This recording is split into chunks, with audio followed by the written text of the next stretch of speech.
Assalamu alaikum, my dear aspirants. Today we are going to start Renaissance and Reformation in European history. History with नादे के साथ connected रहें ताकि आप लोगों को डिटेल ओवरव्यू हिस्ट्री का मिलता रहे। रेनेसेंस और रिफॉर्मेशन में हम लोग यूरोपियन हिस्ट्री की डिफरेंट एस्पेक्ट्स को डिस्कस करेंगे। पहले उसका मीनिंग और ओरिजिन देखेंगे। ये रेनेसेंस का मतलब क्या है। रेनेसेंस का जो वर्ड है ना वो 14 से 17 सेंचुरी में एमर्ज हुआ। इसका मीन ये है कि रीबर्थ यानी दोबारा पैदा होना किसी भी चीज़ का। ये जो है ना फर्स्ट ऑफ ऑल इटली में फर्स्ट ऑफ ऑल स्प्रेड किया, यूरोप में गया और इससे जो है ना हम लोग देखते हैं कि मिडीवल जो हिस्ट्री थी ना, जो ऑलरेडी हम लोग हिस्ट्री विद नादे के साथ डिस्कस कर चुके हैं। मिडीवल हिस्ट्री के तकरीबन 6 लेक्चर्स मैंने दिए थे, तो काइंडली अगर आप लोगों ने मिडीवल हिस्ट्री नहीं देखी तो आप लोग प्ले लिस्ट में जाके चेक कर सकते हैं।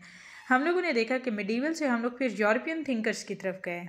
कैसे जो है ना ये एक शिफ्ट हम लोगों ने देखा।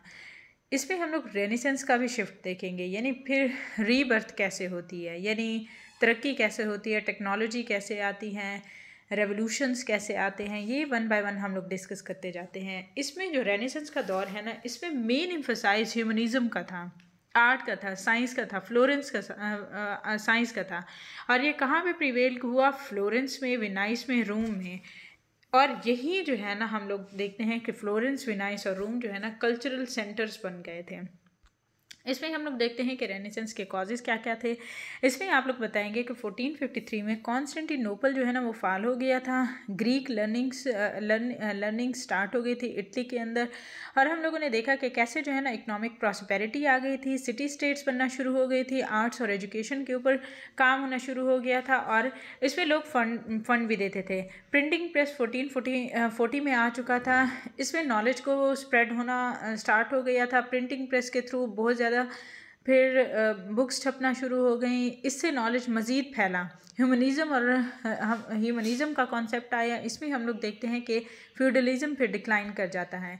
इसमें लोगों की क्यूरियोसिटी बढ़ना शुरू हो गई, लर्निंग के ऊपर काम हुआ और लोगों को इनकरेज भी किया जाता रहा। इसमें हम लोग रेनेसेंस के करेक्टरिस्टिक्स को देखते हैं। अच्छा, ऊपर भी मैंने बताया है कि ह्यूमनिज़म जो है ना मेन फोकस था रेनेसेंस का, ठीक है, क्योंकि ह्यूमन पोटेंशियल के ऊपर बहुत ज़्यादा काम हो रहा था। सेक्युलरिज्म के ऊपर काम हो रहा था, यानी रिलीजन से वर्डली थीम को हम लोग किस तरह से समझ सकते हैं, वर्ड को किस तरह से हम लोग समझ सकते हैं, यानी एज अ होल हमारी जो यूनिवर्स है ना हम लोग उसको किस डोमेन में ले सकते हैं।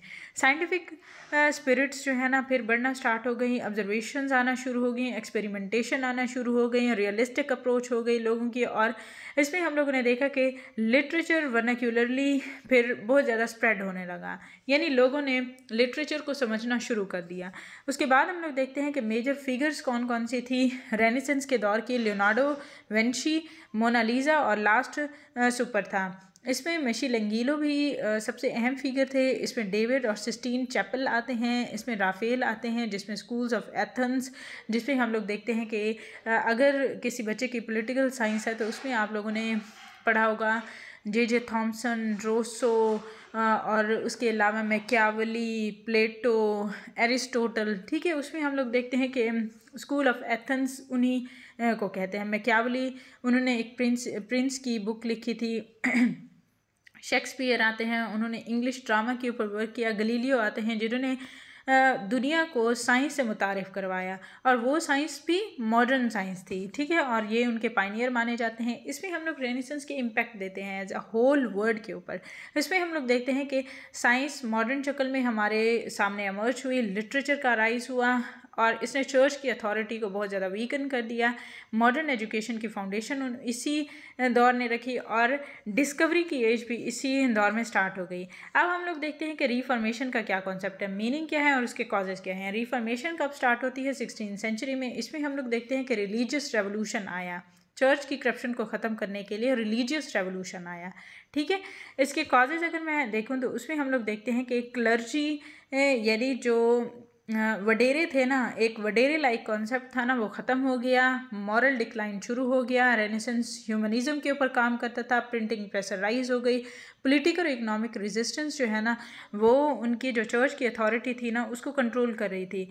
अगर मैं रिफॉर्मर्स के मेजर रूल्स को देखूं, मेजर जो की फिगर्स थे ना उस वक्त के दौर के, जिस तरह से हम लोगों ने रेनेसेंस में पढ़ा है उसी तरह ही रिफॉर्मर्स भी हैं। उसमें मार्टिन लूथर किंग हैं जिन्होंने 95 थीसिस लिखा था लूथरियन चर्च के खिलाफ। जॉन कैल्विन थे जो प्री डेस्टिनेशन के ऊपर काम करते थे, कैल्विनिज्म के ऊपर काम करते थे। ज्विंगली जो रिफॉर्म वर्शिपर थे। हेनरी एट जो एंग्लिकन चर्च के बानी थे। ठीक है, ये कब थे? 1534 में। एमसीक्यूज़ के पर्सपेक्टिव से ये चीज़ें इंपॉर्टेंट हैं तो आप लोग इनको ज़रा गौर से देखेंगे। अब काउंटर रिफॉर्मेशन क्या है? इसमें कैथोलिक इंक्लूड करते थे कि किस तरह से काउंटर रिफॉर्मेशन में कैथोलिक चर्च जो है ना उसकी सबसे ज़्यादा जो है ना अहमियत थी। इसमें हम लोग देखते हैं कि किस तरह से फिर काउंटर ऑफ ट्रेंट लड़ी गई, रिफॉर्म्स और क्लैरिफिकेशन आते रहे हैं, जीसूट्स आते रहे हैं जिन्होंने एजुकेशन और मिशनरी वर्क के ऊपर काम किया। और उसके अलावा हम लोग देखते हैं कि हेरेसी की सप्रेशन के लिए भी काम होता रहा। अगर मैं रिफॉर्मेशन के इम्पैक्ट्स की बात करूं तो उसमें हम लोग देखते हैं कि प्रोटेस्टेंटिज्म के ऊपर काम हुआ। पेपल पावर को डिक्लाइन होना शुरू हो गया। लिटरेसी बहुत ज़्यादा फैली। बाइबल की ट्रांसलेशन हुई। रिलीजियस वॉर हुई। 30 ईयर वॉर इनमें शामिल हैं। अगर इनका कंपैरिजन करूं तो इसमें हम लोग रेनेसेंस में देखते हैं कि कल्चरल की रीबर्थ होती है, ह्यूमनिज्म के ऊपर काम होता है, आर्ट के ऊपर काम होता है, साइंस के ऊपर काम होता है। अगर रिफॉर्मेशन की बात करूं तो उसमें हम लोग देखते हैं कि रिलीजन जो हमारा है ना उसके ऊपर काम हुआ। फेथ बेस्ड रिन्यूअल के ऊपर काम हुआ। इन्होंने यूरोपियन सोसाइटी को मजबूर कर दिया कि वो खुद को ट्रांसफॉर्म करें। ठीक है, अब अगर मैं इस होल टॉपिक को कंक्लूड करूं तो उसमें हम लोग देखते हैं कि रेनेसेंस जो है ना यूरोप के माइंड में अवेकन हुई। उस वक्त रेनेसेंस उस वक्त अवेकन हुई जब लोगों ने चर्च की अथॉरिटी को समझना शुरू कर दिया, उनकी करप्शन को देखा और फिर उन्होंने एक फ़ैसला किया कि नहीं, हम लोगों ने इसको ट्रांसफॉर्म करना है, अपनी सोसाइटी को ह्यूमनिज्म के ऊपर काम करना है। इसमें हम लोग देखते हैं कि कैसे जो है ना रिफॉर्मेशन के थ्रू हम लोग फिर अपनी सोल्स को यानी अपनी रूहों को जगाते हैं कि कैसे हम लोगों ने इस चुंगल से निकलना है, इस भयानक दौर से निकलना है। ठीक है, जो कि ट्रेडिशनल वे में और मतलब वडेरे लाइक जो हमारा दौर चल रहा है ना उसी दौर में हम लोग रह रहे हैं। तो ये दौर हमें फिर उनको अवेकन करता है कि किस तरह से हमारी सोल्स अवेकन हो गई हैं। टुगेदर अगर हम लोग देखें तो मेडिवल ऑर्डर जो है ना ये फाउंडेशन रखता है कि मॉडर्न वर्ड को हम लोग किस तरीके से समझ सकते हैं।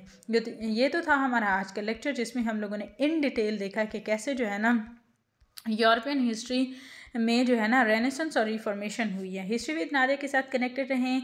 हम लोग डेली बेसिस के ऊपर करंट अफेयर भी कवर करते हैं और हिस्ट्री से रिलेटेड भी मैं वीडियोस टाइम बाय टाइम बनाती रहती हूँ। तो आप लोग हिस्ट्री विद नादिया के साथ कनेक्टेड रहें। Thank you so much. Kindly अगर मेरा ये लेक्चर आप लोगों को पसंद आए तो लाइक करें, शेयर करें, सब्सक्राइब करें। Thank you so much. अल्लाह हाफिज़।